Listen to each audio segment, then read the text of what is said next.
माझ्या सेवेने मात्र माता सीताजी प्रसन्न झाली, माई प्रसन्न झाली आणि तिने मनामध्ये ठरवले होते की मारुतीचे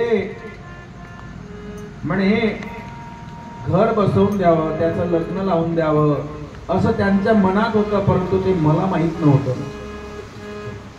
माते सीतेच्या मनात होतं त्याला गृहस्थामाचे सुख लाभावे,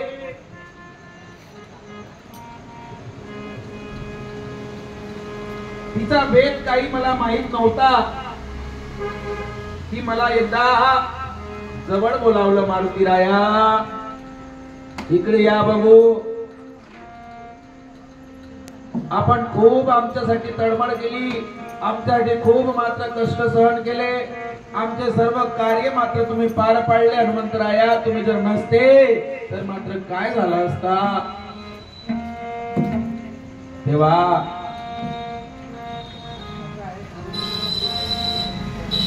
अशा प्रकारचे तुझे वाक्य ऐकून मी म्हणालो, आई असं काही नाहीये, मी तुमचा दास आहे, मी तुमचा भक्त आहे, माझं कर्तव्य आहे तुमचं कार्य करणं.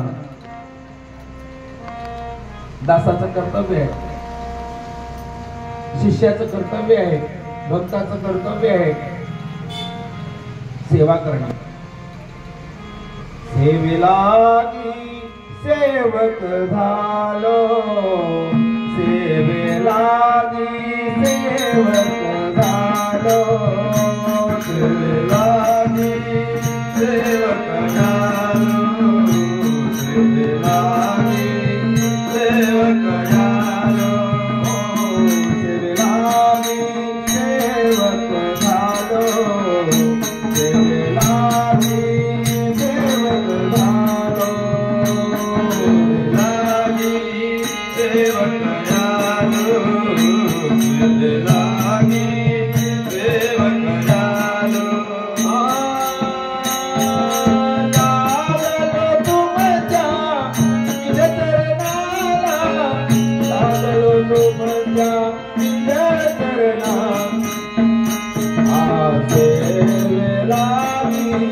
सेवक झालो, सेवेलागी सेवक झालो, सेवेलागी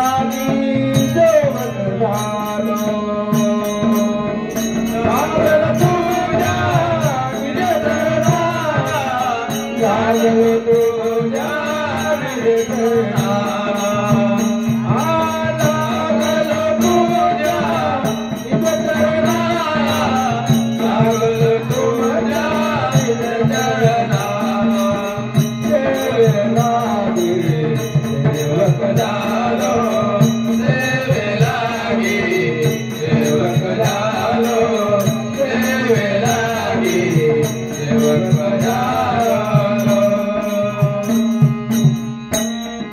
सेवेलागी सेवक झालो. लागलो तुमच्या निजचरणा. आई मी तुमचा सेवक आहे, मी तुमचा दास आहे, मी तुमचा पुत्र आहे, काय आज्ञा आहे सांगावा मला. तेव्हा सीतामाई म्हणाली होती, हनुमंता अरे वायुपुत्रा तू आम्हाला फार आवडलाय, आमचे कार्य केले, पण माझे एक काम कर बरं, ऐकशील ना. हनुमंतरायाला विचारू लागले. हनुमंतराय म्हणाले, आई सांगा ना काय काम आहे. ती म्हणाली, हनुमंता आधी तू मात्र शपथ घे, हो म्हण, तू आधी हो म्हण, त्यानंतर मी तुझे कार्य सांगेन. सीतामाईने बेत रचला होता, तो मात्र हनुमंतरायाला माहिती नव्हता, कळला नाही. तेव्हा हनुमंतरायाने हो म्हटले, ठीक आहे आई, हो करणार तुमचे कार्य. मग ती म्हणाली, बघ वचन दिले हनुमंता, वचनाला मागे फिरायचं नाही बरं का. नाही नाही मी वचनाला मागे फिरणार नाही, हो म्हटलं म्हणजे हो. पुन्हा दुसऱ्यांदा हो म्हटले. तेव्हा तिने सांगितले, हनुमंता तू गृहाश्रम स्वीकार करावा, पत्नी बरोबर सुखाने संसार करावा, असे मला माझ्या मनात वाटतं. तुझा विवाह करून द्यावा असं मी ठरवलेलं आहे. तिचे बोलणे ऐकून हनुमंतरायाला धक्काच बसला. अरे बापरे, आई तुम्ही काय काय बोलून राहिले? हे कसं शक्य होणार? आई म्हणाली, पाय हनुमंता, आधीच बोललो होतो तू मागं फिरायचा नाही. तू हो म्हटला ना. म्हणलं हो म्हटलं, पण मला माहित नाही ना हे असं कार्य आहे म्हणून. वचनात फसला. हनुमंतराया रडत रडत रामप्रभूकडे गेले. रामप्रभूकडे गेले आणि सांगू लागले, प्रभू मला मात्र मातेने फसवलं.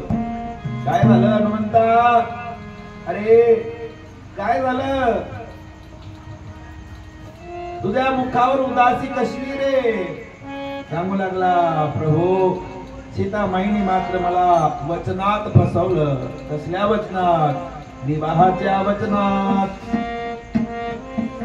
तेव्हा भगवंत म्हणाले, हनुमंता चिंता करू नको. चिंता कशाला करते? अरे प्रत्येक युगाच्या चौकडीमध्ये आपल्याला जन्म घ्यावा लागते. एक युग झालं की पुन्हा दुसऱ्या चौकडीत पुन्हा जन्म घ्यावा लागते.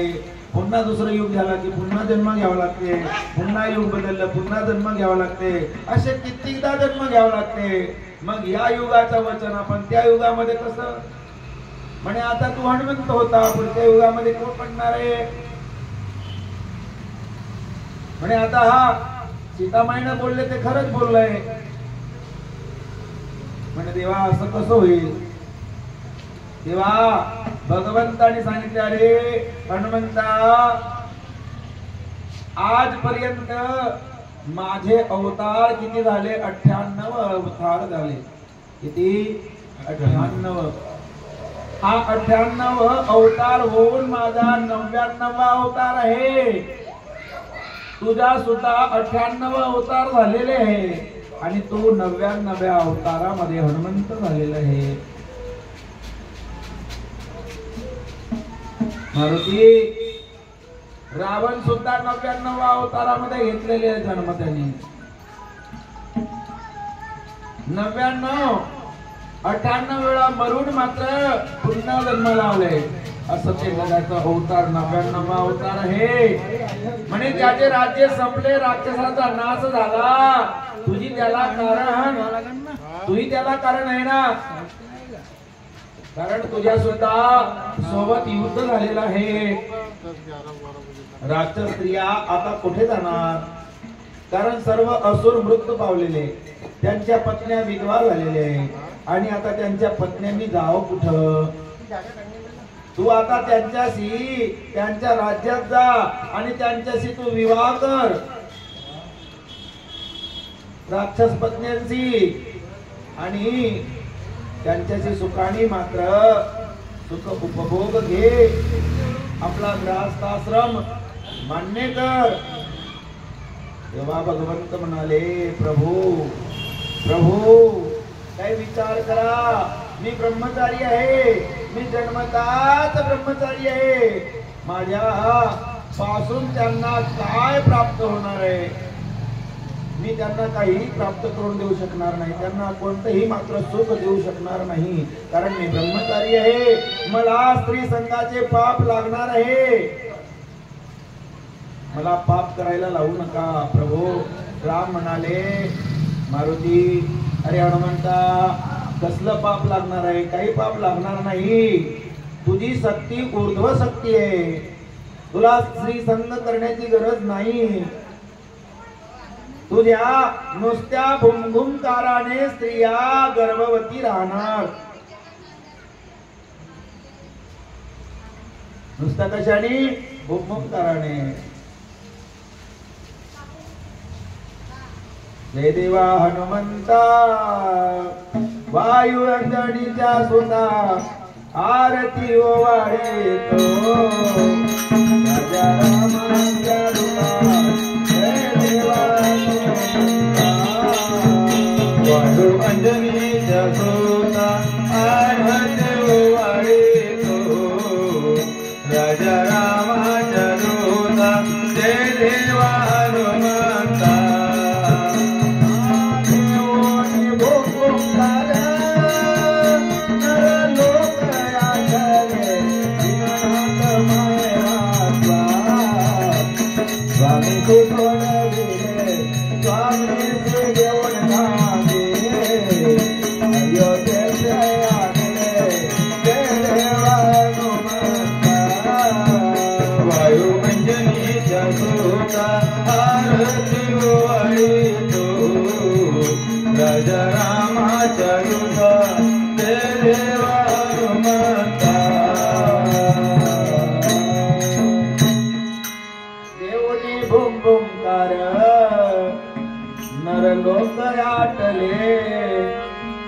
त्या एका भूमभूमकाराने मात्र कितीतरी राक्षस मरण पावले.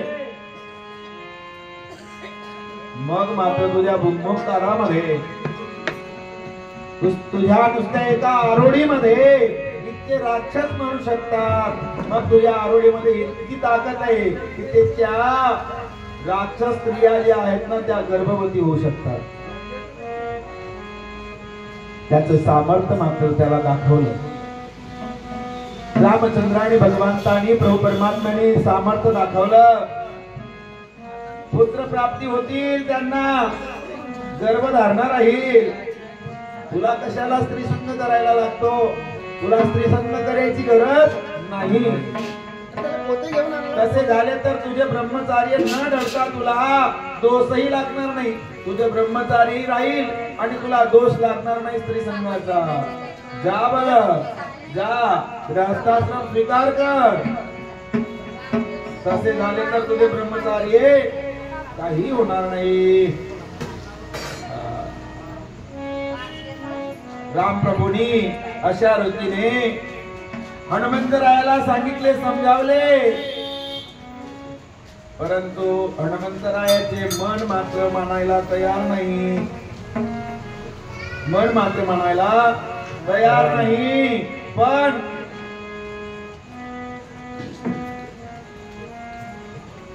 प्रभू परमात्म्याचा आदेश होता, गुरुचा आदेश होता, देवाचा आदेश होता. त्यांचे वचन खाली जाऊ द्यायचे नव्हते. तेव्हा राम व सीता यांनी दोघांनी त्यांना आशीर्वाद दिला. माता सीताला नमस्कार घातलं. राम प्रभूला नतमस्तक झाले आणि तिथून मात्र हनुमंतराया त्या स्त्री राज्याकडे निघाले. स्त्री राज्यात जायला लागले. तो देश पर्वताने मात्र वेष्टन झालेला होता. पर्वताच्या मध्यभागी तो देश होता. कोणता? स्त्री राज्य. त्या स्त्री राज्याला पूर्ण पर्वताचा प्रकोप होता. पूर्ण पर्वताचा प्रकोप. त्या पर्वताच्या प्रकोपामध्ये कोणीही पुरुष शिरू शकत नव्हता. आणि जो पुरुष शिरला तो मात्र मरणागतीला जात असे. पुरुष जाऊ शकत नव्हता त्या स्त्री राज्यात. तिथे सर्व स्त्रियाच होत्या, पुरुष नव्हता. आणि रावणाची पत्नी मेनका म्हणून तिथे राणी होती. त्या स्त्री राज्यात राणी होती. मी तिथे गेलो आणि तिथल्या स्त्रियांना पुरुष कसा तो माहित नव्हता. पुरुष कसा राहतो त्यांनी पाहिलं नव्हतं. माझ्या भूमभूमकाराने त्या पर्वतावर गेलो आणि त्या पर्वतावर जाऊन मात्र नुसतं भूमभूमकार केलं तर मात्र पूर्ण स्त्रिया गर्भवती झाल्या. पूर्ण स्त्रिया गर्भवती राहिल्या व पुरुष संतती मात्र न होता सर्व स्त्रियांना कन्या झाल्या. पुरुष झाला नाही. कारण हनुमंतराया ब्रह्मचारी होते. पुरुष झाला नाही त्यांना. सर्व स्त्रियांना पूर्ण स्त्रिया झाल्या, मुली झाल्या. मेनकेने मात्र माझ्या जवळ येऊन प्रत्यक्ष अंगशंग करण्याचा हट्ट धरला. तिने पाहिलं आम्ही कोणापासनं मात्र गर्भवती राहिलो म्हणून. तिच्या लक्षात आला. ती गेली हनुमंताकडे आणि हनुमंताला म्हटलं, हनुमंतराया तुम्ही आमचे पती. या नगरामध्ये सर्व स्त्रिया तुमच्यापासून गर्भवती झाल्या. आता मात्र माझी एक इच्छा आहे की सर्व कन्या झालेल्या एखादी आम्हाला पुत्र व्हावा. म्हणून तुम्ही आमच्या सोबत अंगशंग करावा. हट्ट धरला मेनकेनं. पण जन्मापासून अचल अभेद सुवर्ण कोपीत धारण केलेला मी मात्र तिची इच्छा पूर्ण करण्यास असमर्थ झालो, अशक्य झालो. तेव्हा तिला मी सांगितलं होतं, मच्छिंद्रनाथा ऐकताय ना तुम्ही, ऐकताय का? हो. मच्छिंद्रनाथा ऐकताय का? म्हणे हो.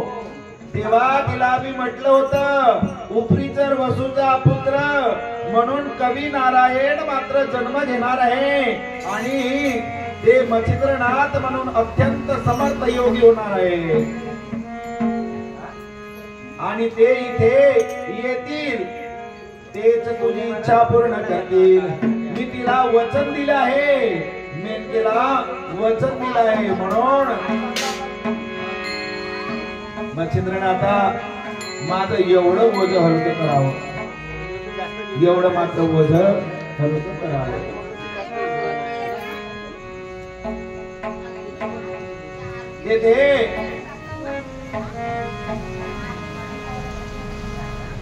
मी सांगितलंय ते तुमची इच्छा पूर्ण करतील. मी तिला वचन दिलंय. मच्छिंद्रनाथा मी वचनात फसू नये. ते आता तुझ्यासाठी पूर्ण कर. तू आता माझ्यासाठी म्हणून पूर्ण कर. तू माझा मित्र आहे, माझा सौख्य झालेला आहे. आपले दोघेही आपण बंधू आहोत. आपण दोघेही त्याच शक्तीमध्ये आहोत. तू मात्र माझे पूर्ण कर काम. मच्छिंद्रनाथ म्हणाला, मारुती राया तुम्ही हे काय करून राहिले? मला संकटात टाकत आहे तुम्ही. मला संकटात पाडू नका. मी सुद्धा तुमच्यासारखा ब्रह्मचारी आहे. मी स्त्री संग कसा करणार? मला कसा करता येणार? छे छे हनुमंतराया, हे असं काही भलतं सत्य सांगू नका मला. अरे ब्रह्मदेव, नारद, इंद्र, रावण, शंकर, विश्वामित्र, कितीतरी ऋषी मात्र संसारात फसले. ब्रह्मदेव फसला, नारद फसला. नारद की तो भाई नारदी. नारदी झाला. 60 पोरे झाली त्याला. नारदाला 60 पुत्र प्राप्त झाले. संसाराची आसक्ती लागली होती आणि संसार करून मात्र तो काय उपयोग झाला त्याचा? मात्र गृहस्थाश्रम सर्वश्रेष्ठ आश्रम आहे. परंतु आपण त्याप्रमाणे वागलं तर. आणि नारद फसले, इंद्रदेव फसला. इंद्रदेव कुठे फसला?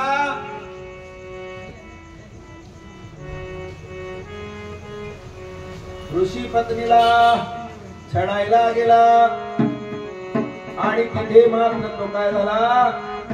ऋषीच्या श्रापाने फसला.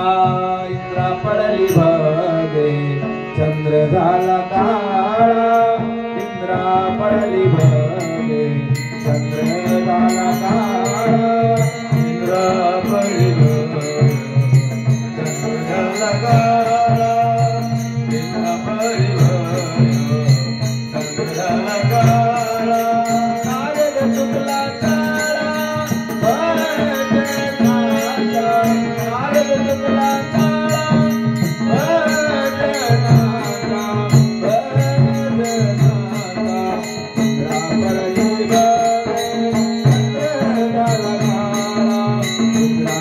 नारद चुकला काळा.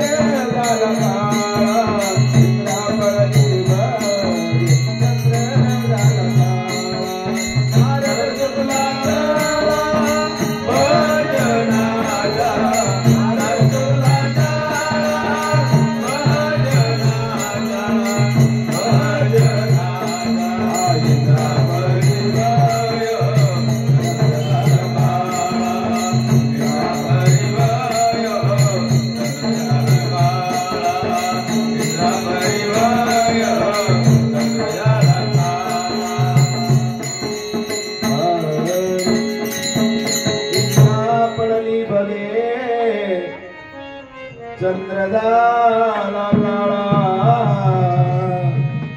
नारद चुकला चाळा भजनाचा हनुमंतराया इंद्राला बघे पडली चंद्राला कलंक लागला मला कलंक लावू नका मी नाथ आहे ब्रह्मचारी आहे रावण सुद्धा फसला आणि सारे राज्य मात्र सोन्याची लंका नष्ट झाली एका स्त्रीच्या पायी चाहे गुड़िया हो ये बुढ़िया चाहे गुड़िया हो ये बुढ़िया ये है जयर के बुढ़िया अरे भाई ये है जयर की बुढ़िया ये है जयर के बुढ़िया मेरे भाई ये है जयर की बुढ़िया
बुढ़िया हो या बुढ़िया चाहे छोटी सी बुढ़िया क्यों ना हो चाहे बुढ़िया क्यों ना हो पर है मनुष्य के लिए जहर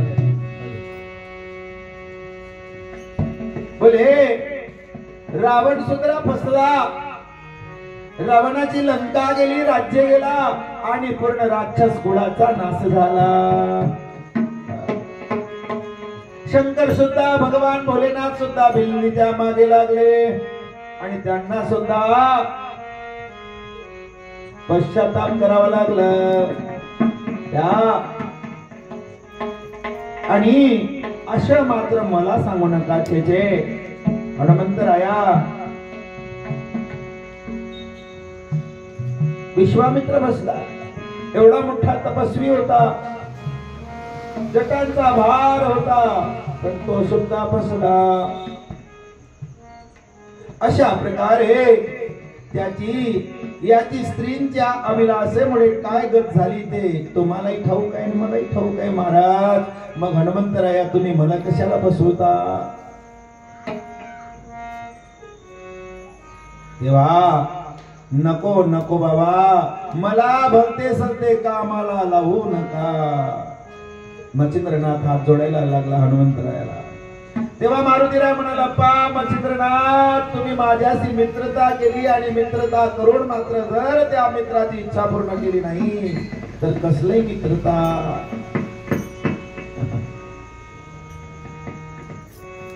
कसा उपाय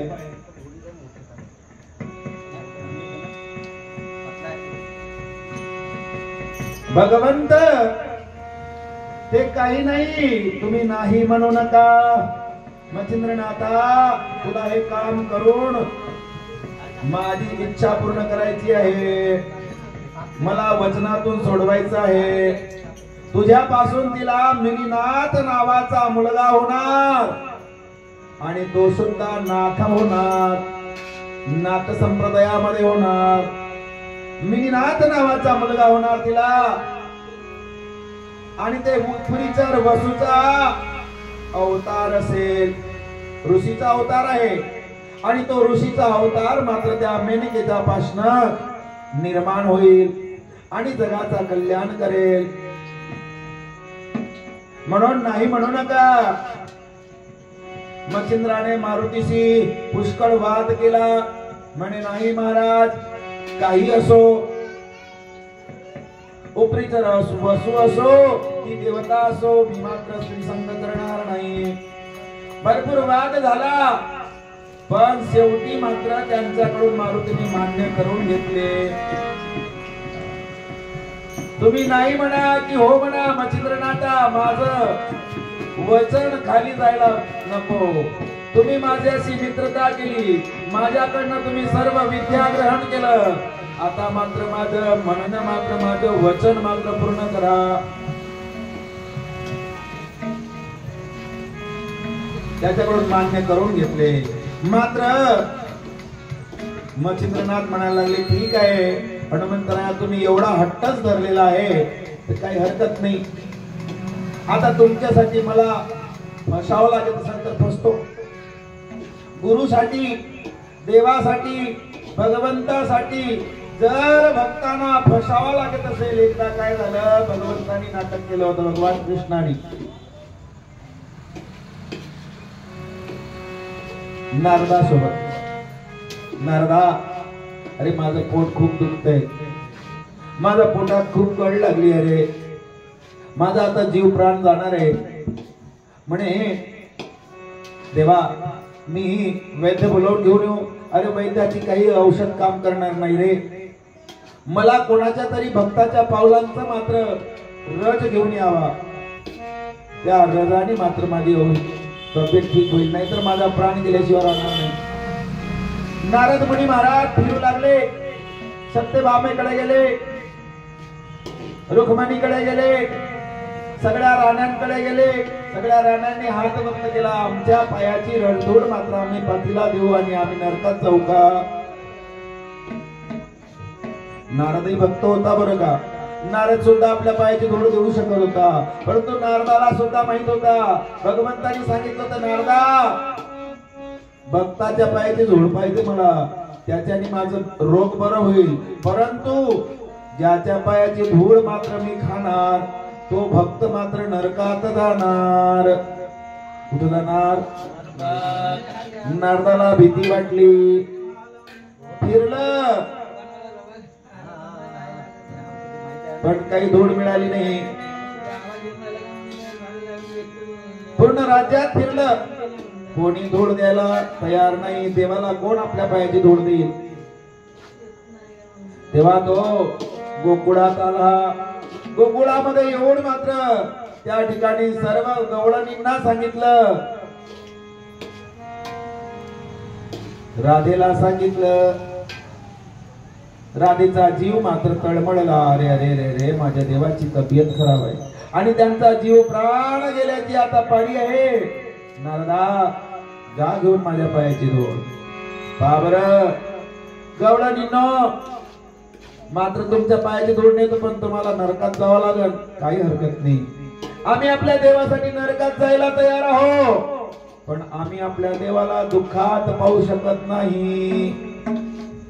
दुःखात पाहू शकत नाही. नारदाने धूळ घेऊन गेला. तिकडे मात्र भगवान कृष्ण सुखात नांदत होते. म्हणे देवा, तुमची तब्येत ठीक झाली? म्हणे हो. कशी काय झाली? म्हणे धूळ खाल्ली ना. म्हणे कुठं खाल्ली? मी तर अजून आणलीच नाही, मी आता घेऊन आलो. अरे म्हणे तुझ्या आणायच्या अगोदरच खाल्ली. म्हणजे नारदा, तुला काही कळलं नाही रे. तू एवढं गाव फिरलं, पुरी द्वारका फिरली, गोकुळात गेला, पण तू सुद्धा तर माझा भक्त होता ना. तू आपल्या पायाची धूळ देऊ शकत होता ना. नारद मात्र गुमसुम झाला. चुकलो देवा. अरे तुला भीती वाटत होती नरकात जायची ना, म्हणून नाही दिला. नाही नाही देवा, अरे खोटं बोलते नारद.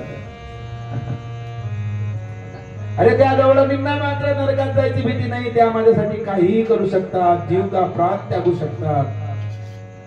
अशी मित्रता असायला पाहिजे. आणि ती मित्रता हनुमंतासोबत आणि मच्छिंद्रासोबत झाली. मच्छिंद्राला तयार व्हावं लागलं, परंतु एक अट आहे हनुमंतराया, एक अट आहे. बस तेवढी अट माझी पूर्ण झाली की मी मात्र स्त्री राज्यात जायला तयार आहे. म्हणे काय अट आहे? तेव्हा मच्छिंद्रनाथ सांगू लागला, हनुमंतराया मी मात्र तीर्थटनाचा संकल्प केलेला आहे आणि ते 12 वर्ष माझे तीर्थ यात्रा झाली की मात्र लगेच मी तुमच्यापर्यंत येईल आणि स्त्री राज्य स्वीकार करेल. तेव्हा हनुमंताने त्याला होकार दिला. म्हणे ठीक आहे, पहा बरं मच्छिंद्रनाथा, मात्र माग वळायचं नाही. नाही नाही नाही हनुमंतराया, मी तुमच्याशी खोटं बोलणार नाही. तेव्हा आधी मी सर्व तीर्थयात्रा करून येतो, मगच तुमचे कार्य करण्यासाठी मी स्त्री राज्यात जातो. तुमचे वचन खाली पडू देणार नाही. अशी सोडवणूक केली मच्छिंद्रनाथांनी.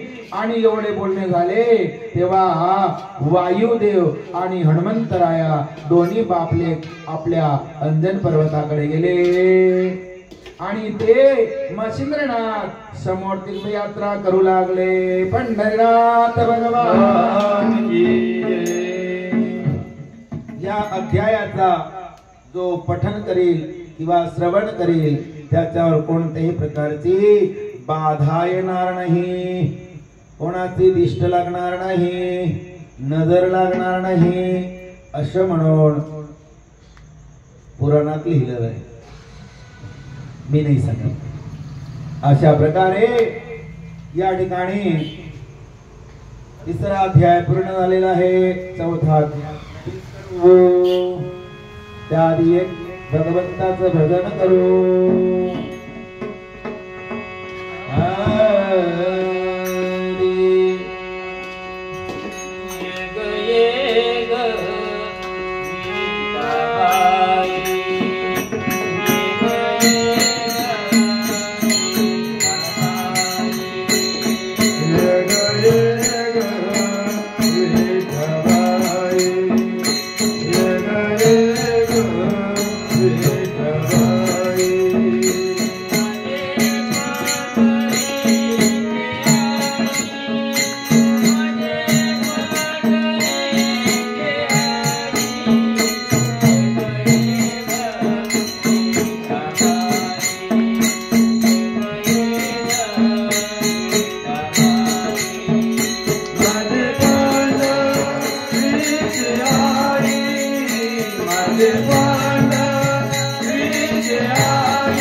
हरी ओम नमः शिवाय ओम नमः शिवाय हर हर भोले नमः शिवाय नमः शिवाय ओम नमः शिवाय हर हर भोले नमः शिवाय शिवाय ओम नमः शिवाय हर हर भोले नमः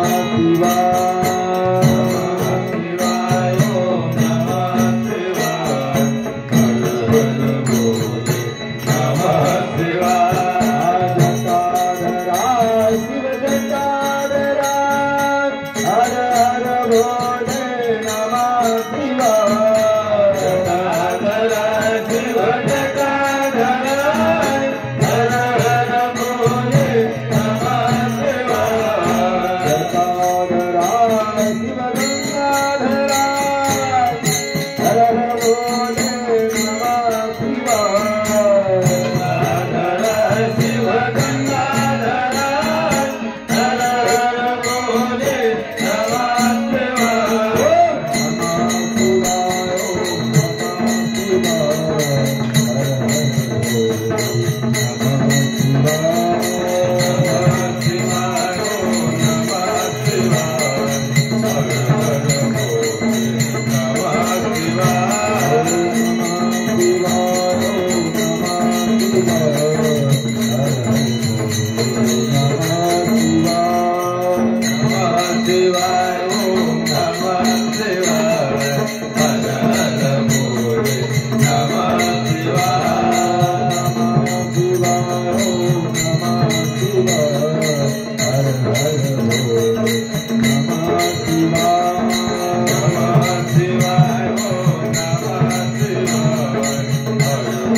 याला म्हणतात भजन. आणि आपण वेगळे विठ्ठलाचे झाले अभंग.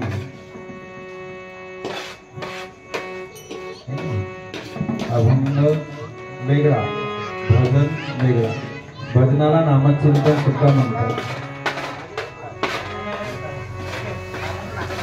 अभंग तर अशा प्रकारे हे थोड मात्र मच्छिंद्रनाथ बाबा तीर्थयात्रेला निघाले. ज्या ठिकाणी हिंगळा देवीचं मंदिर होतं, अशा फिरत फिरत मात्र हिंगळाच दर्शनाच्या साठी त्या मातेच्या अंबिकेच्या दर्शनासाठी आले. घनदाट जंगल होतं, भयानक जंगल होतं. त्या जंगलामध्ये चंद्राचा सूर्याचा प्रकाश पडत नव्हता, त्याच्यात वायू शिरू शकत नव्हता, इतकं दाट जंगल होतं. अशा दाट जंगलामध्ये मच्छिंद्रनाथ शिरले. तेथे अशा झाडी झुडपामध्ये 1000 फूट रुंद आणि 1000 फूट असा लांब एक मंदिर होतं.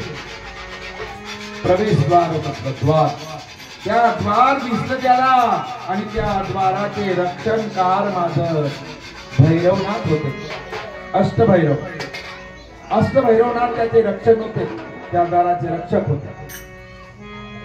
त्या रक्षकाने पाहिलं लांबून, म्हणे कोणीतरी साधू येत आहे. हा साधू मात्र साधारण नसावा, याची आपण परीक्षा केली पाहिजे. आधी हनुमंतरायाने सांगितलं समोर मात्र तुम्हाला कठीण प्रसंग येणार आहे. त्या अष्टभैरवानी संन्यासाचा वेश घेतला, ऋषींचा वेश घेतला आणि त्या मच्छिंद्रनाथाकडे गेले. गोसाव्याच्या वेशामध्ये आणि विचारू लागले, काय रे ब्रह्मचार्या, एवढ्या घनदाट जंगलामध्ये मरायला आला का रे? ते आठही बोलू लागले, भैरव, अष्टभैरव कुठं जात आहे? तेव्हा मच्छिंद्रनाथ म्हणाले, बाबा मी माता हिंगळाज देवीचे दर्शनाकरिता निघालो होतो, तुम्ही सुद्धा तिथेच चालले काय? चला माझ्यासोबत, तुम्ही सुद्धा चला. तेव्हा ते म्हणाले, अरे आम्हीच त्या देवीचे द्वारपाल आहो, आम्हीच त्या देवीचे रक्षक आहो. इथे येणाऱ्याला त्याच्या पाप पुण्याचा झाडा द्यावा लागतो, तेव्हा मात्र देवीचे दर्शन होतंय. बिना झाडा दिल्याशिवाय दर्शन होणार नाही. तुझे काय सत्कर्म आहे, काय दुष्कर्म आहे, ते जे केले असेल ते आम्हाला बोलून दाखव, आम्हाला असं पटणार नाही. तुने काही पाप केले, काय पुण्य केले, काय दोष केले, आणि जर तसे केले नाही तर आम्ही त्याला अडवितो. ज्यांनी कधी आम्हाला सांगितलं नाही त्याला आम्ही अडवित असतो.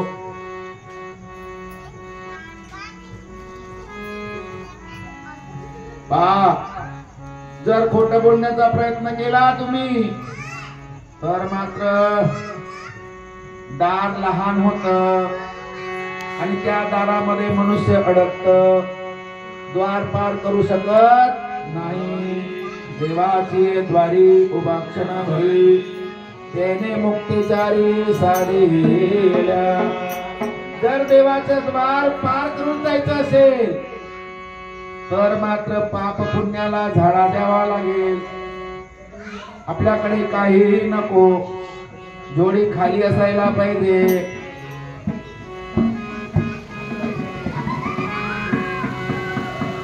तू काय करायचं ते तू पा. तुला लटकायचं आहे त्या दारात की त्या दारातून बाहेर पडून जायचं आहे? त्यावर मच्छिंद्रनाथ म्हणाला, मी पाप व पुण्य याचा भेद काही जाणत नाही. पाप कशाला म्हणतात, पुण्य कशाला म्हणतात ते मला काही समजत. जे काही घडतं ते माझ्या हाताने देव घडवून घेत. जे काही घडतं ते माझ्या हाताने घडवून घेत. आता ते पाप घडवतं की पुण्य घडवतं ते काही मला ठाऊक.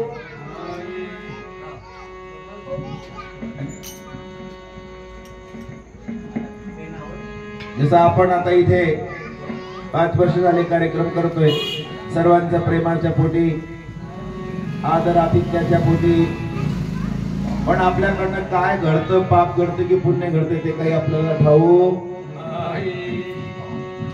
जे काही घडवते ते ईश्वर घडवून घेते. मी सर्व कार्य ईश्वरा अर्पण करून घेतो. मला पाप पुण्याचा माहिती नाही, त्याचा फाळा मी काही जाणत नाही. आता कुठले पाप आणि कुठले पुण्य, चला मला जाऊ द्या. ते भैरव रागावले, बाजूला मला जाऊ द्या. भैरव रागावले, अरे देह आहे तोवर देहाचे प्रारब्ध कोणाला सुटले नाही. जोपर्यंत देह आहे तोपर्यंत कोणाला प्रारब्ध सुटले का? प्रारब्ध किती प्रकारचे असतात?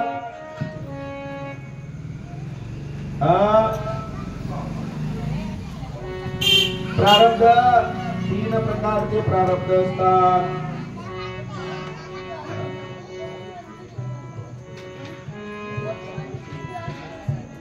संचित प्रारब्ध, भाग्य प्रारब्ध आणि क्रियमान प्रारब्ध असे 3 प्रारब्ध असतात. आणि 3ही प्रारब्धाने आमचं पाप पुण्य घडत असते.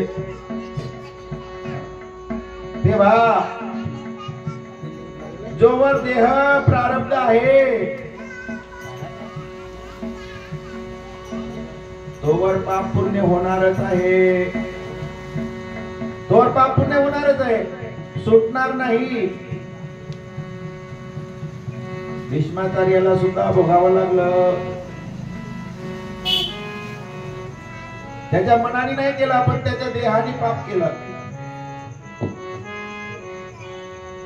पाप होताना त्यानं पाहिलं, पण काही बोलला नाही, म्हणून त्याच्या देहाला पापाचं दंड भोगावं लागलं. आहे ना, बरोबर आहे की नाही? भागवतात सांगतात. म्हणजे आम्ही पाहतो त्याचा सुद्धा पाप लागतं. मनात चिंतन केलं त्याचा सुद्धा पाप लागतं.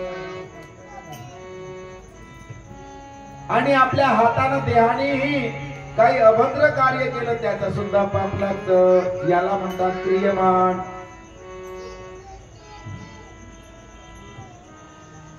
वर्तमान क्रियमान पाप, प्रारब्ध पाप, आधी केलेले पाप, संचिताचे.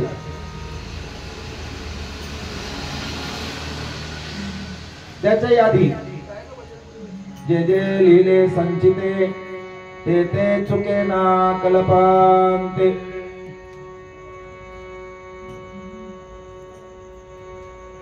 म्हणजे चुकून पाप घडलं तो क्षमा होऊ शकते, पण जाणून बुजून पाप केलं तो कधी पाप खंडू शकत नाही. आम्हाला माहित आहे की हे पाप आहे, तरी पण आपण करतो, मात्र ते क्षमा होत नाही.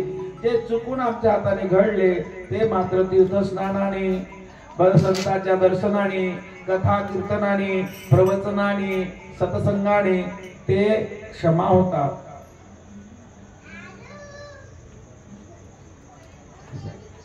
आणि क्रियमान पाप ते मात्र भोगावाच लागते.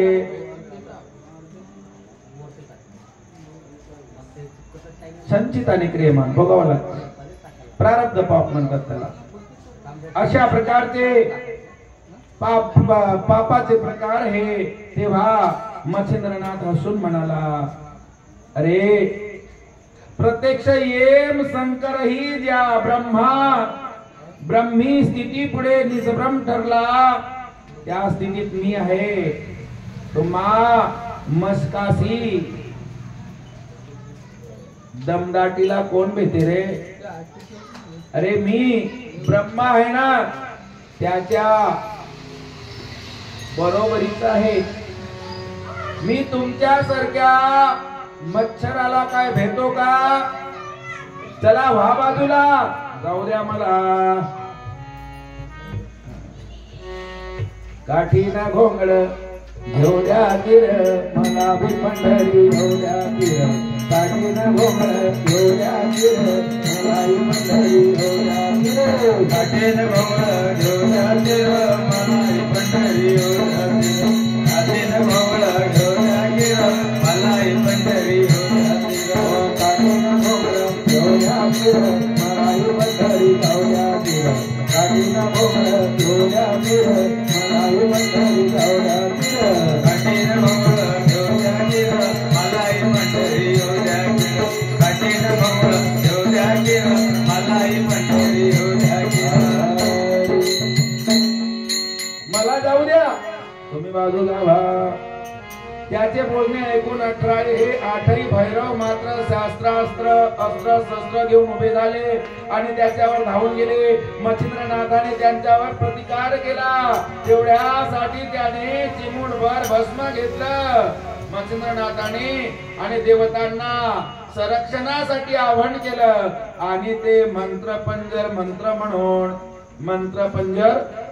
म्हणून आपल्या भाडीत मात्र कपाडी लावलं. तत्क्षणी त्याचे शरीर मात्र वज्रासारखे झाले.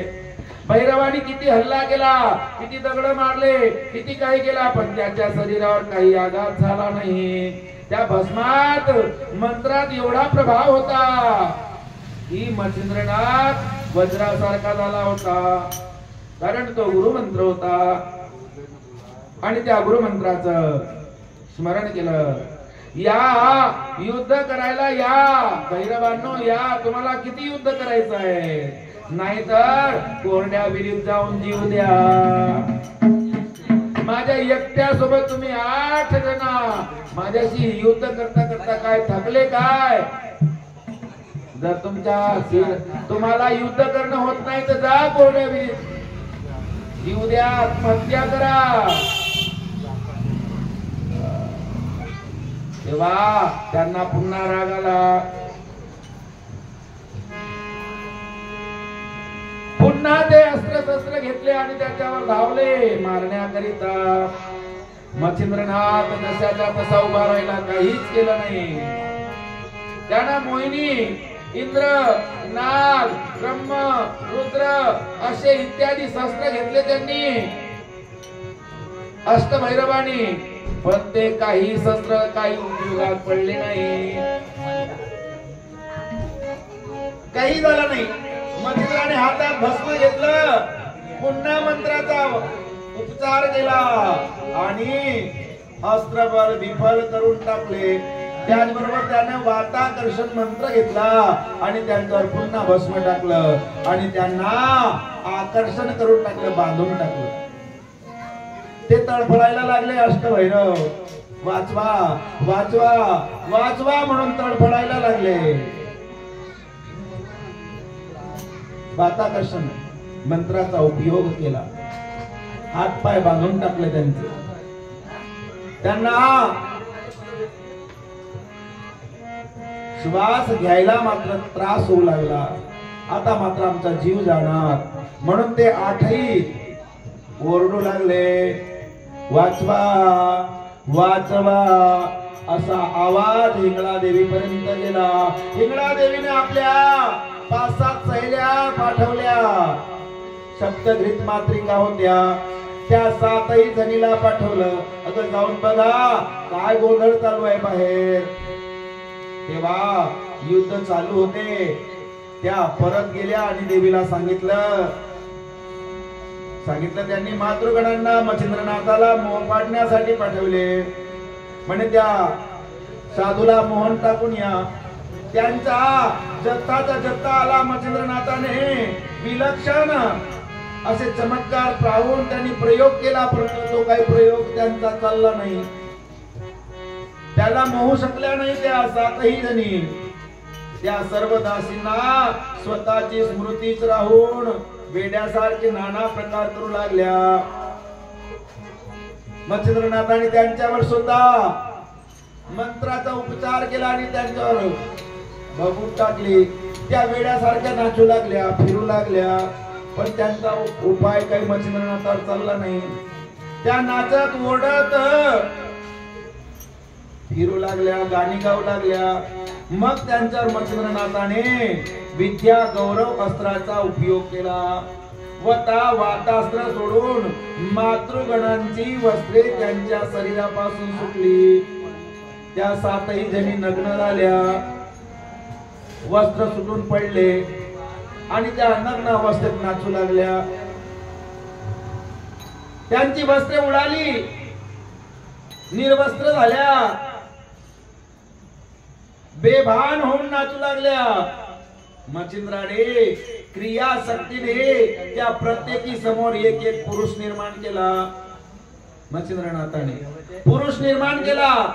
सगळ्यांच्या समोर एक एक पुरुष उभा राहिला. त्या पुरुषाभोवती त्या नाचू लागल्या आणि तेवढ्यात त्यांचा आकर्षण मंत्र आवरून घेतला. आकर्षण जो होता मंत्राचा तो आवरून घेतला. त्या शुद्धीवर आल्या, भानावर आल्या आणि पाहू लागल्या आपल्या एकामेकीकडे. अगं तुझे वस्त्र काय झाले? ती दुसरी म्हणते अगं मला काय सांगते, तू पाह ना आपल्याला तुझे वस्त्र काय झाले. एकामेकीला सांगू लागल्या. दोघ्याही 7ही जणी एकामेकीकडे पाहतात. सगळ्या 7ही निर्वस्त्र होत्या. त्या लज्जित झाल्या आणि तिथून पळत सुटल्या हिंगळा देवीकडे. सैरावर या पडू लागल्या. जाता जाता त्यांनी 8ही भैरवांना पाहिलं. ते निस्तेज पडलेले होते. त्या देवी जवळ गेल्या आणि नग्न अवस्थेत धावत धावत धापा टाकू लागल्या. आणि हिंगळा देवी म्हणाली काय ग, ह्या अशा अवस्थेत कशा काय आल्या तुम्ही? काय झालं तुम्हाला? सगळ्यांनी वस्त्र कुठं विकली काय? म्हणे नाही, विकली नाही. वस्त्र आमचे कुठे गेले ते आम्हालाच भान नाही. त्यांनी लज्जेने चूर होऊन सर्व काही सांगितले, जे काही घडले ते. आणि निश्वास धापा टाकू लागल्या, दम टाकू लागल्या. आपण धावल्यानंतर आम्हाला दम भरते की नाही, तसा दम टाकू लागल्या. काय झालं, कशाला घाबरल्या तुम्ही? घाबरू नका. अंबे मातेने आमची पुण्यही संपली म्हणून अशी स्थिती झाली. त्या सातही जणी सांगू लागल्या, आमची पुण्यही संपली, आमच्या जवळ जे पुण्य होते ते संपले म्हणून आमची अशी अवस्था झाली आहे. तू सुद्धा हे स्थान सोडून चलो. हिंगणा देवीला सांगू लागले, आई तू पण चल इथून, इथं राहून काही फायदा नाही. आमची जशी अवस्था झाली तशी तुझी अवस्था होईल. हिंगणा देवीला सांगू लागले, चल इथून, आपलं स्थान सोड. आता तो गोसावी येईल, तुलाही त्रास देईल.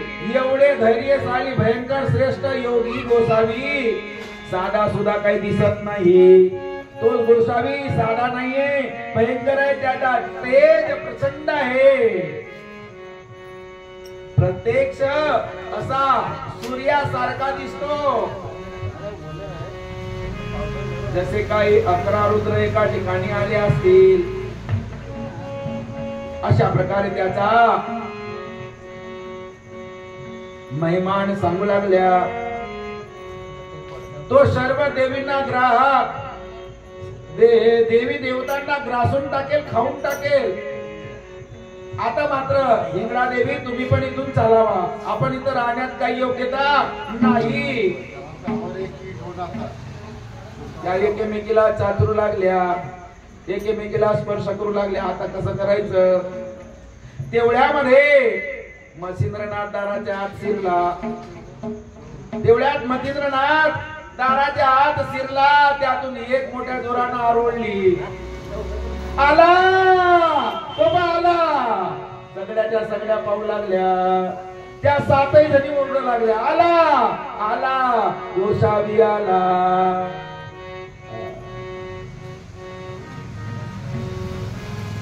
म्हणून देवीने पाहिलं त्या गोसाव्याकडे, हिंगणा देवीने, आणि ध्यानस्थ मुद्रेने पाहून त्यांनी ओळखलं. सातही जणी घाबरून ओरडू लागल्या. देवीने मात्र दृष्टिपात केला आणि तिला नवीन वस्त्र, सातही जणीला नवीन वस्त्र दिले घालायला. जा लवकर वस्त्र घाला. त्यांनी वस्त्र घातले आणि देवीनं आपल्या दिव्य दृष्टीने पाहिलं तर तो मच्छिंद्रनाथ ओळखलं तिने. अहो हा तर उपरीचर वसूंचा पुत्र, उपरीचर वसूंचा पुत्र हरिनारायण आहे, कवी नारायण आहे. हा कवी नारायण या जन्मामध्ये मच्छिंद्रनाथ झालेला आहे. म्हणजे ऋषी कवी नारायण तुम्ही, म्हणे तो कवी नारायण आहे, तुम्ही त्याला काही भिवू नका. चला आपण त्याला शरण जाऊ, त्याचे दर्शन घेऊ. हिंगणा देवी आपल्या आसनावरून उठली. त्या सातही जणीला सोबत घेतलं आणि म्हणे चला समोर समोर, मी तुमच्या मागे येते. त्या भीत भीत मात्र चालल्या होत्या. अगं भिवू नका, चला लवकर, आपण त्याचे दर्शन घेऊ. असे अंबादेवी म्हणाली. सर्वजणी धीर धरला आणि मच्छिंद्रनाथाच्या जवळ गेल्या. थरथर कापू लागल्या. त्या सातही जणीने त्या मच्छिंद्रनाथाला दर्शन घातले, दंडवत घातलं. लगेच माता अंबिकेच्या चरणी मात्र मच्छिंद्रनाथाने लोढणी घातली. लोटांगण गेले. घालीन लोटांगण वंदीन चरण, डोळ्यान पाहिन रूप तुझे. लोटांगण झालं. देवीने त्याचा हात पकडला आणि त्याला उचललं. हिंगणा देवीने, पुत्रा मच्छिंद्रनाथा आलाय परत तो, आणि त्याला मांडीवर बसवलं. हिंगणा देवीने मांडीवर बसवलं आणि म्हणायला लागली, बाळा फार उत्तम पराक्रम दिसतोय तुझा, खूप मोठा पराक्रम केला आहेस तू. या भैरवांना आता मात्र क्षमा कर. यांच्याकडनं चुकी झाली तर मी त्याच्यासाठी क्षमा मागते. इंगळा देवीचे शब्द ऐकून मात्र मच्छिंद्रनाथ संतुष्ट झाला आणि त्यांचे आकर्षण जे होते मन ते आवरून घेतलं आणि भैरव उभे झाले. ते आठही भैरव आले, नाथांना नमस्कार घेतला आणि त्याची स्तुती करू लागले. मार्तंड पर्वतावर मिळालेल्या सिद्धीची परीक्षा घ्यावी म्हणून याला आम्ही अडविले, पण त्याने आमचाच पराभव केला. देवीजवळ सांगू लागले, त्यांनी मार्तंड पर्वतावर सर्व सिद्धी प्राप्त केलेली आहे, परंतु आम्ही याची परीक्षा घेत होतो. हा काही आमच्यापेक्षा बलिष्ठ झालेला आहे, आमच्यापेक्षा बलिष्ठ झालेला आहे, योग्यतेचा झालेला आहे. देवीने मच्छिंद्राच्या गालावरून हात फिरवू लागली, डोक्यावरून हात फिरवू लागली. बाळा, तू खूप मोठा झालाय. म्हणून इंगळा देवी म्हणाली, बाळा एक काम करत का बाळा, मला तुझे योग सामर्थ्य पाहायचे आहे, मला तुझा कौतुक पाहायचंय, ते मला दाखव ना, मी अजूनपर्यंत पाहिलेलं नाहीये. तेव्हा मच्छिंद्रनाथ म्हणाले, आई तुला माझा कौतुक पाहायचं आहे का? आपण कधी कधी आपल्या लेकराचे कौतुक पाहण्यासाठी आतुर होऊन जातो. लोक सांगतात की तुझा पुत्र, तुझा मुलगा खूपच गोड बोलते, खूप कौतुक करते, परंतु बापाला मात्र त्याचे कौतुक पाहण्याचं वेळच भेटत नाही. सकाळी निघतो तेव्हा मुलगा झोपला असतो, संध्याकाळी येतो तेव्हा मुलगा झोपला असतो, हे की नाही? ना त्याची भेट होत ना मुलाची भेट होत. असा करता करता तो मोठा होतो आणि एक दिवस मात्र योगायोगाने रात्रीच्या वेळेस तो जागा राहतो. तेव्हा आपल्या आईलाच विचारतो, आई कोणतरी दारावर आला आहे, कोणीतरी दारावर आलेला आहे. आई म्हणतो, कोण आहे? माहिती नाही, तो घरात शिरत आहे. आई पाहते, अरे हे तुझे बाबा होय. म्हणजे माझे बाबा आतापर्यंत कुठे गेले होते, मला माहितच नव्हता, हे की नाही? अशी अवस्था झाली आता. तेव्हा देवी इंगळा देवीला म्हणायला लागले, मच्छिंद्रनाथ आई सांगा काय करून दाखव तुम्हाला. देवी म्हणाली, हा समोरचा पर्वत दिसताय ना, हा पर्वत मात्र, या पर्वताला वर उडव आणि आकाशात उडवून मात्र तरंगत मला असं दाखव, त्याची माती सुद्धा खाली पडायला नको. म्हणे बरं ठीक आहे, एवढंच? म्हणे हो, एवढंच करून दाखव. त्यावरील माती सुद्धा खाली पडता कामा नाही. तेव्हा मच्छिंद्रनाथाने वायुअस्त्र आणि नागास्त्र या मंत्राचा उच्चारण केला आणि भस्म सोडला. पर्वत उडवलावर, पर्वत उडवलावर आणि नागास्त्रानं त्याला वेष्टन मारलं आणि एकही किंचित माती मात्र खाली पडू दिली नाही. शेषनागाने त्या पर्वताला वेटुळा मारलं, गोल वाटोळ. आणि तेव्हा त्यावरील माती दगड मात्र त्या ठिकाणी स्थिर राहिले. इतकीशी माती पडली नाही आणि दगडही पडला नाही.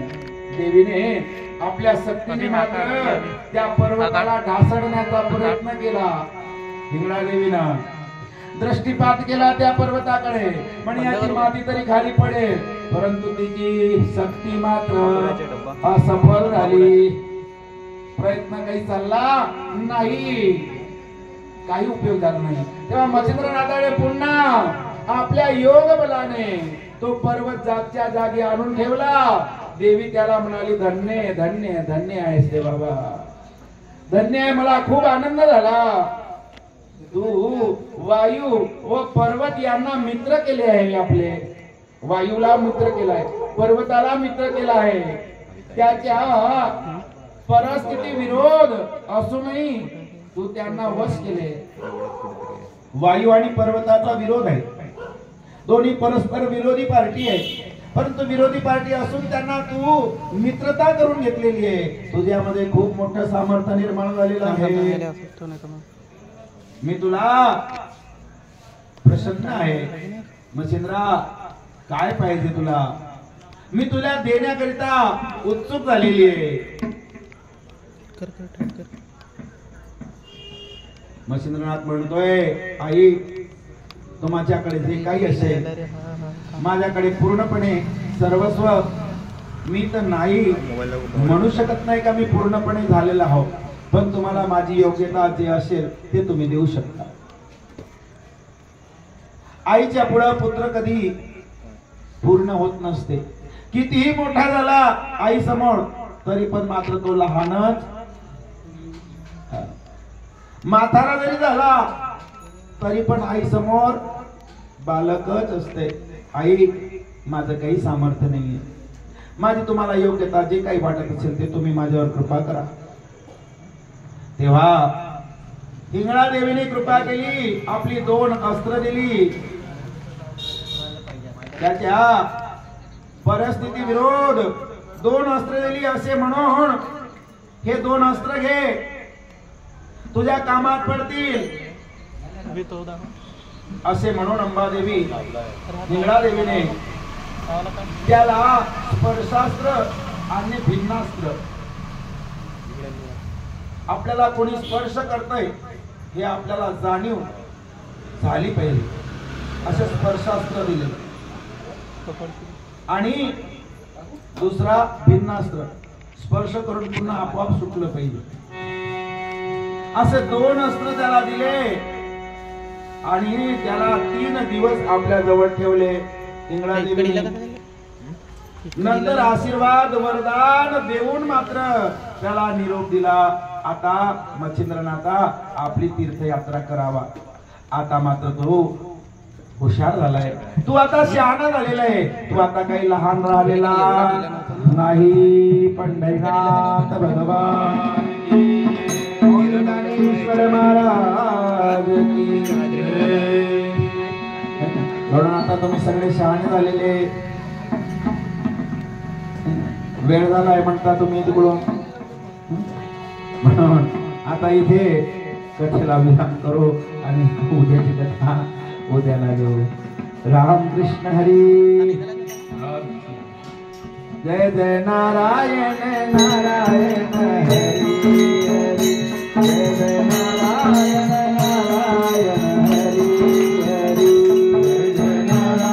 नारायण हरी हरी.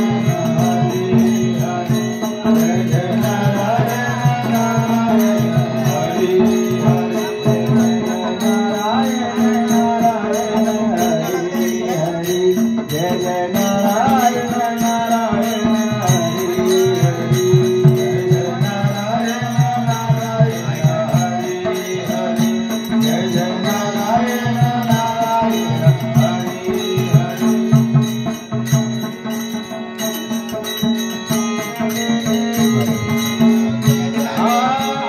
हरे महिमा जगते हरी हरी.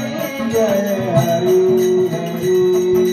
महिमा जगते हरी हरी. जय जय नारायण नारायण हरी हरी.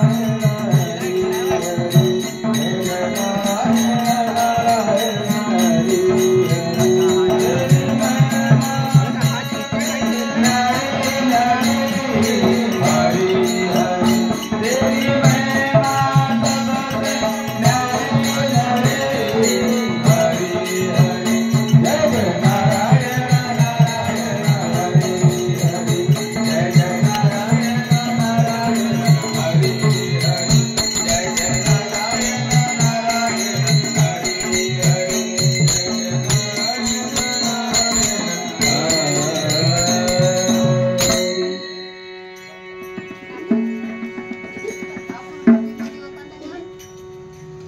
काळीचा प्रसाद तुमची आज्ञा सेवकाप्रमाणे मान्य आहे बाबा. जसे म्हणाल तसे ठीक आहे. या जो अध्याय आहे, चौथा अध्याय, पठन मात्राने, श्रवण मात्राने माणूस कपट बंधनातून मुक्तता प्राप्त होते आणि शत्रूंचा पराभव होत असते, असं या ठिकाणी सांगितलेलं आहे. एका एका अध्यायाचा मात्र या ठिकाणी त्याचा काय प्रभाव होत हा सांगितलं गेलेलं आहे. या अध्यायाने कपट भावना नष्ट होते मनुष्याची, कपट भावना नको आणि शत्रूंचा पराजय होत. समोरचा सुंदर असा वर्णन आलेले. मच्छिंद्रनाथ हिंगळा देवीला प्रणाम घातला, दंडवत घातला आणि हिंगळा देवीने निरोप दिला आणि आपल्या अष्टभैरवांना त्या मच्छिंद्रनाथासोबत मात्र त्याला विदा करण्याकरिता पाठवलं. म्हणे हा घोर अरण्य आहे आणि माझा पुत्र मच्छिंद्र एकटा या अरण्यातून जाणार, म्हणून मात्र अष्टभैरवांनो जा, मात्र तिथपर्यंत यांना सोडून द्या. अष्टभैरव त्यांच्या सोबत गेले. बारा मल्हार नावाच्या वनातला सुंदर असा प्रकार आहे. 12 मल्हार वन आहे, त्या वनात हिंगळा देवी आहे आणि हिंगळा देवीचा आशीर्वाद घेऊन मच्छिंद्रनाथ पुढे तीर्थयात्रा करू लागला. 12 मल्हार नावाच्या एका विस्तीर्ण अरण्यामध्ये प्रवेशात तो गेला. त्यातही काही वन ग्रामे होती, काही छोटे छोटे गाव होते. अशा एका गावात तो राहिला. अष्टभैरवानी वनाच्या बाहेर काढून दिला. अष्टभैरवानी नमस्कार केला. नाथाने सुद्धा त्या अष्टभैरवांना नमस्कार करून निघाले आणि अशा त्या अरण्यातून बाहेर निघाले. 12 मल्हार नावाच्या त्या अरण्यामध्ये पुन्हा काही तीर्थक्षेत्र होते, काही गाव होते छोटे छोटे. अशा गावामध्ये जाऊन त्यांनी वस्ती केली. सायंकाळ झाली. त्या गावात राहिला. एका शंकराच्या मंदिरामध्ये आपला मुक्काम ठोकला मच्छिंद्रनाथाने. नवीन गाव होता त्यांच्याकरिता. अशाच रात्र झाली, मध्यरात्र झाली आणि मध्यरात्रीच्या सुमारास मच्छिंद्रनाथाला जाग आला. 12, 12:30, 1 वाजलं. जाग आला. पाहते तर त्या रानामध्ये अशा दिवट्या आपोआप फिरायला निघाल्या होत्या. रानामध्ये पुष्कळशा दिवट्या पेटलेल्या होत्या. कधी कधी आपण जात होता, आपल्याला कधी कधी कोणाच्या भाग्यात असं तर दिसते म्हणा, इथे नाही दिसत हे ना. तो प्रकार आधी खूप राहायचा, आता कमी झाला तो प्रकार.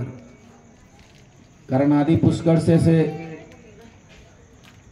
जादू मंत्रवाले भरपूर होते, पण आता काही कमी झाले हा काळ. म्हणून त्या काळामध्ये अशा दिवट्या पेटलेल्या फिरत होत्या. माणसं दिसत नव्हते. नाथाचे लक्ष गेली. म्हणे हे काय चमत्कार पाहता. इकडून तिकडे, तिकडून इकडे, इकडून तिकडे, तिकडून इकडे सारख्या मात्र त्या तिथं फिरत होत्या, एका मागे एक, एका मागे एक. पुन्हा परत येत आहे दिसत होते, पुन्हा परत जाताना दिसत होत्या. येरधारा करताना नाथाने पाहिलं आणि हे भूतावळ आहेत असे त्या नाथाला वाटलं. हे भूतावळ कुठले आले रे. यावेळी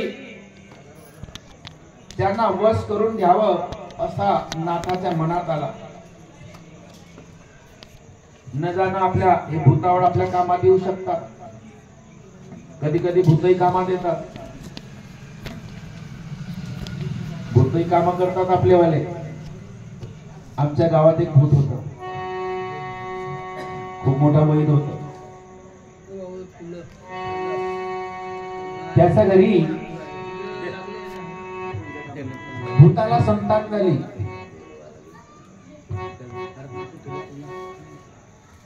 तो त्याची पत्नी जे काम करायचे सकाळपासून त्याच्या पत्नी सोबत ते भूतही त्याच्यासोबत काम करू लागायचे. कपडे धुवायला जायचं तर कपडे धुवायला जायचे, स्वयंपाक करायला तर स्वयंपाक करायची. ती पती सोबत जर झोपली असेल तर तो भूत येऊन झोपायचा.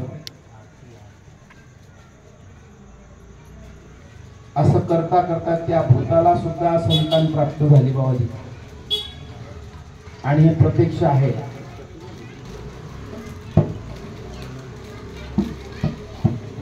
एकानं माझ्या आते भावाला भूतानं उचलून नेलं आणि ते माझी आत्या ओरडायला लागली, ओ माझा पोरगा नेते कोणतरी, माझा पोरगा नेते, माझा पोरगा नेते. आणि तेवढ्यात ओरडली, त्या पोराने सोडलं, फेकलं. त्याची नजर आजही तिरछी आहे. असा पाहिजे, वाकडा पाहिजे आणि पोरगी वाकडी पाहिजे. अजून त्याची नजर रस्त्यावर आली नाही. आता लेकरवाडे झाले, आते भाऊ आते बहीण. तो काळ होता, आता काळ नाही राहिला. दोघही बहीण भाऊ चांगले होते. दोघही बहीण भावाला आदळलं. दोघांच्या नजरा हेकड्या झाल्या. किती डॉक्टर उपाय केले पण नजरा सरळ आल्या. आजही ते तेडेत पाहतात. लेकरवारे झाले, नातू नत्राचे झाले, पण असेच पाहतात. इकडे पाहतात ना इकडे बोलतात. म्हणतात तर यावेळी त्यांना वश करावं असं त्या मच्छिंद्रनाथाच्या मनात आलं. ते आपल्याला उपयोगात पडतील.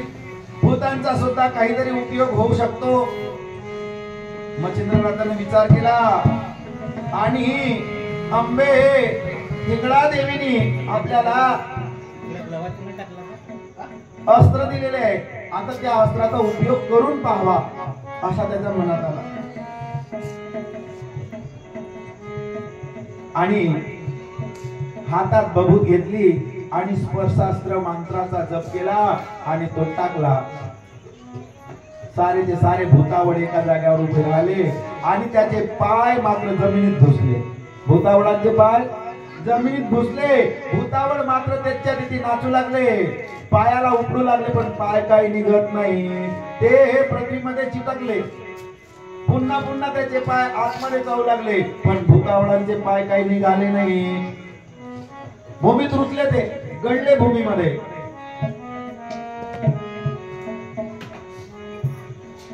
भूमीने भूताचे पावले घट्ट पकडून ठेवली.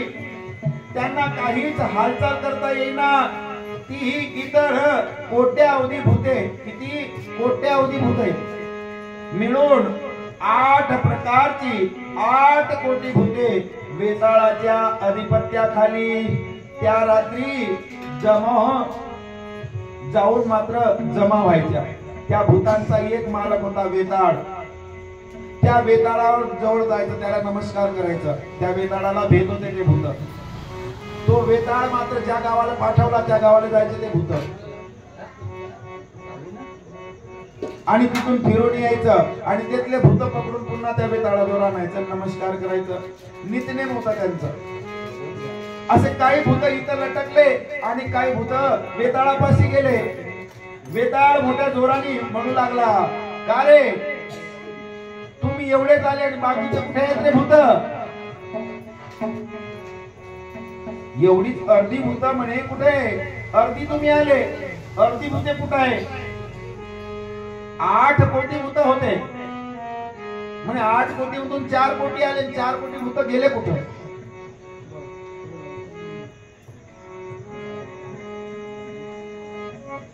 तेव्हा 12 मल्हार अरण्यातील भूते म्हणे त्या 12 अरण्यामधली भूते आली नाही अजून. तुम्ही इकडून तिकडून आले पण 12 मल्हारच्या जंगलातचे भूत कुठे आहे? ते कुठे गेले? त्यांना जा बोलावून आणा. आज्ञा केली. तत्काळ 5-7 भूते त्या वायू वेगाने 12 मल्हारच्या जंगलात गेले. वायू वेगाने 12 मल्हारच्या जंगलात गेले आणि पाहतात ते काय भूते भूमीत लटकून पडले होते. ज्या प्रकारे झाडे उभे राहतात, झाड हालचाल होत नाही, या ठिकाणाहून त्या ठिकाणी जात नाही, त्या प्रकारे झाडासारखे ते गळले होते. जशाने तशी उभी होते, हातात दिवट्या पेटून राहिलेल्या होत्या. होते त्या ठिकाणी ओरडत होते, आम्हाला काढा, आम्हाला वाचवा. त्या भूतांनी पाहिलं आणि ते परत वापस वेताळाकडे गेले. पुन्हा वेताळाने काही भूत पाठवले, झाले त्यांना उपडून आणा. आले पुन्हा भूत उपडायला, पण ते काही त्यांना हात लावले तेही चिकटले. हात लावले तेही भूत चिकटले. अहो हे कसे झाले? आम्ही चिकटलो इथे. ही बंदिस्त भूते त्यांना म्हणाले, काय झाले कळत नाही आम्हाला. आमच्या येरधार करीत होतो आम्ही आणि असे कसे आम्ही भूमीत खेचल्या गेलो, आम्हाला काही कळतच नाही. कोणीतरी सिद्ध योगी या गावात आला असेल. बाला मल्हार मध्ये कोणतरी साधू आलेला आहे असं आम्हाला वाटतं. एक काम करा म्हणे, काही भूत जे बाहेर आमच्या बाजूने उभे आहे, तुम्ही जा आणि गावात फिरून या, कोण आलाय ते पाहून या. काही भूत गेले, गावात फिरू लागले. फिरता फिरता शंकराच्या मंदिरामध्ये साधू दिसला मच्छिंद्रनाथ. त्याचा लख प्रकाश मंदिरामध्ये पडत होता. तो लख प्रकाश पाहून मात्र त्या वेताळ घाबरले. म्हणे, हा तर खूप मोठा साधू दिसतोय, यानेच मात्र यांना बांधून ठेवले. त्या साधू जवळ गेले, त्या साधूला नमस्कार केला भूतानी आणि त्यांना याचना करू लागले, महाराज आमच्यावर कृपा करा आणि आमच्या मित्रांना सोडवा, जाऊ द्या आम्हाला.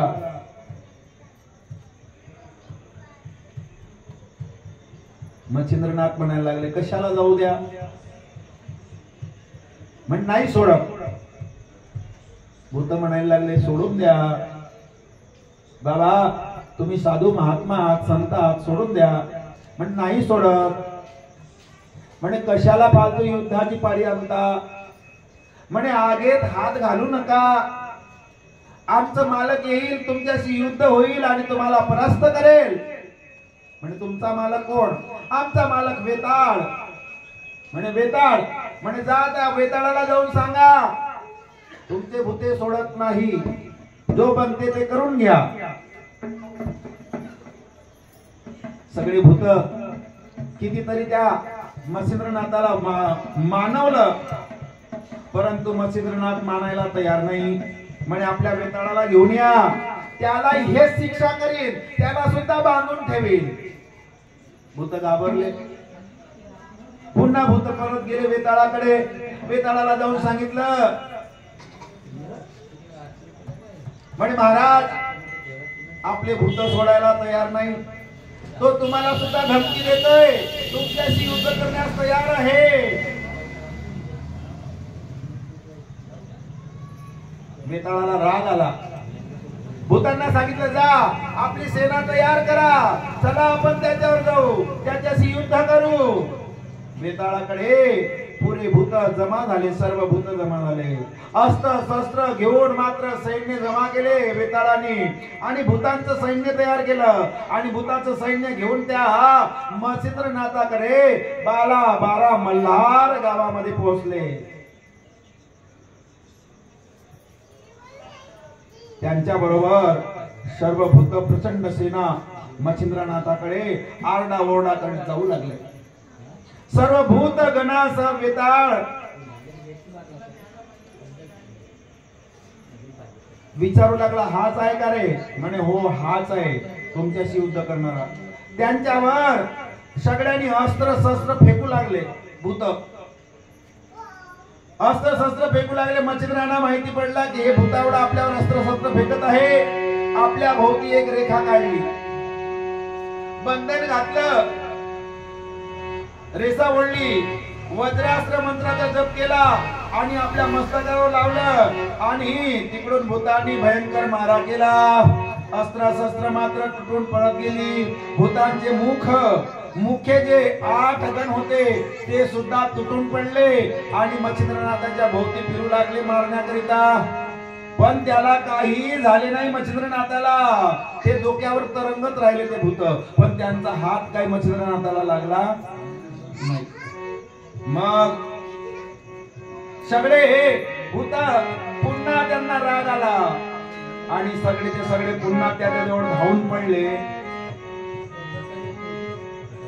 दगड लाकड अनन्य असे हातात घेऊन धावून पडले आणि अग्नीचा वर्षाव करू लागले मच्छिंद्रनाथावर. मच्छिंद्रनाथाने आपल्या योग बळाने अग्नी शांत केला आणि आपला अग्निशस्त्र निर्माण केला आणि त्या भूताळावर फेकलं. भूताळांना सगळं अग्नीने बांधून टाकलं. भूताळ मात्र भिवू लागले. भूत अग्नीला भेतात. भूत अग्नीला भेतात. ते भिवू लागले आणि एक एक मात्र त्यातून गायब होऊ लागले. एक एक भूत गायब होऊ लागले. वर वरुणाजवळ जायचं, समुद्रामध्ये जायचं, पाणी आणायचं, त्या अग्नीवर टाकायचं. पण पाणी आणायचं अग्नी, पण तो अग्नी मात्र वेगळा होता. तो अग्नी काय विझू नाही शकला. त्यांनी त्या भूताळाने तो अग्नी नाही विझवलं. काही भूतावळ वर गेले वरुण देवापाशी. वरुण देवाला प्रार्थना करू लागले, आमच्या मित्रांना, आमच्या भूतावळांना वाचवा, नाही ते जडून भस्म होतील. तेवढ्यामध्ये मच्छिंद्रनाथाने करुणा केली आणि वरून वर्षास्त्र टाकलं. वर्षा झाली आणि ते अग्नी विझवून काढलं. सगळे भूतावड हतबल झाले, हारले. सगळेचे सगळे भूतावड मच्छिंद्रनाथाला शरण गेले आणि शरण जाऊन मात्र त्याला म्हणायला लागले, महाराज क्षमा करा, आम्ही थकलोय, आम्ही हरलोय, आम्ही तुम्हाला जिंकू शकत नाही, तुम्ही महान आहात. सगळे भूतावड आणि तो वेताळही त्यांच्या शरणागती गेला. त्याचे खूप मल्लयुद्ध चालले खूप दिवस पर्यंत, परंतु हे सगळं झालं कळायचं. सगळे भूतावड त्याला शरण गेले. शरण गेल्यानंतर भूतावड म्हणायला लागले, महाराज आम्ही तुमचे दास आहोत, तुम्ही जसे सांगाल तसे करू.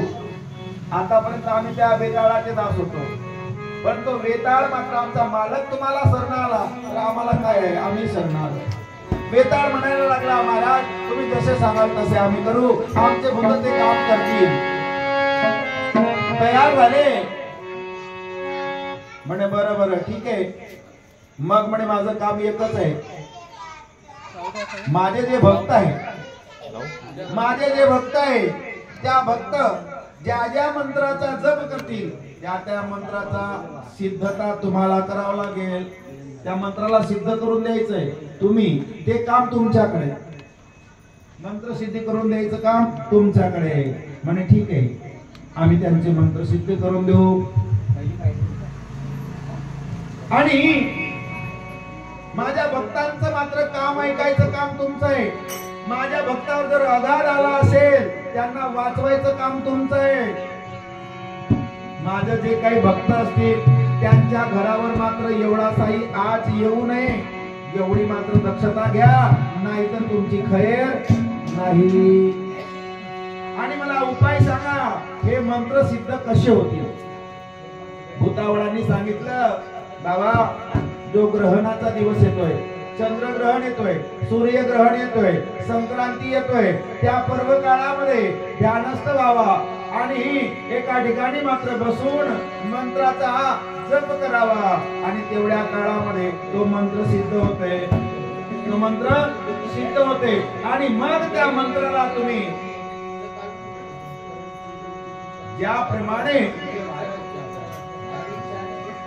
ज्याप्रमाणे तुम्ही त्याला वापर कराल तसा तो तुमच्या कामात येईल. म्हणे ठीक आहे, हे काम तुमच्याकडेच लागलं, माझ्याकडे नाही. तुम्ही ना मंत्र सिद्ध करावा आणि जो मंत्र मी म्हणेल त्याचं काम तुम्ही करावा. आधीच्या काळात तेच काम होतं. भूतांना सांगायचं, वेताळ त्या त्याच्या घरी त्याला पकडून आण, मंत्र म्हणायचा आणि त्या भूताला पाठवायचं, माझं नाव सांगायचा, खैर कर नाही, तुझी काही खैर नाही. त्या भूतावळ त्या वेताळाची गोष्ट म्हणायची, पण त्या वैदाचं नाव कधी सांगत नव्हते. किती मार खात होते पण काही सांगत नव्हते. असे ते वेताळ त्या मच्छिंद्रनाथांनी वश केला आणि आपल्या बंधन मुक्त केलं आणि त्यांना मुक्त केले. म्हणे आता तुम्ही जाऊ शकता. सगळे भूतांनी त्यांना शरणागत घातली, लोडणी घातला आणि त्यांच्या आज्ञेचं पालन करू लागले.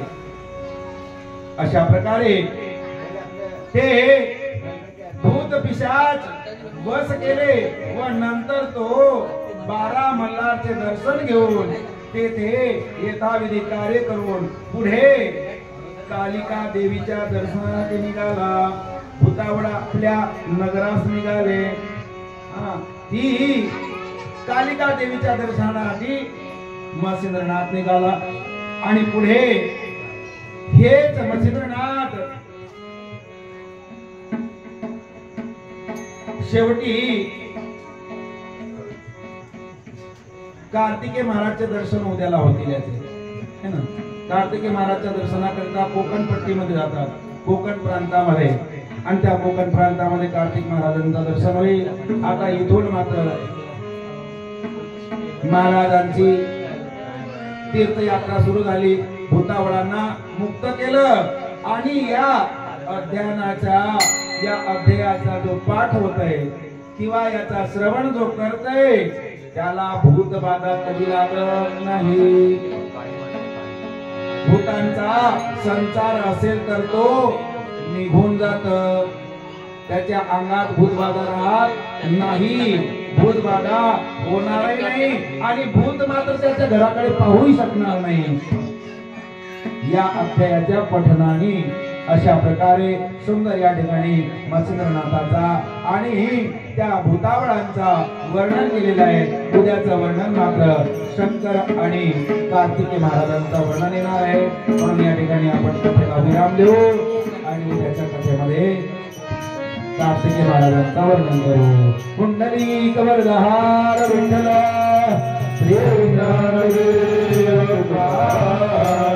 पंढरीनाथ भगवान की गणेश्वर महाराज की जगद्गुरु तुकाराम महाराज की झालेली सेवा सर्व माय बापांच्या चरणी आणि गुरुवर्यांच्या चरणी अर्पण करून आपण आता आरती करू.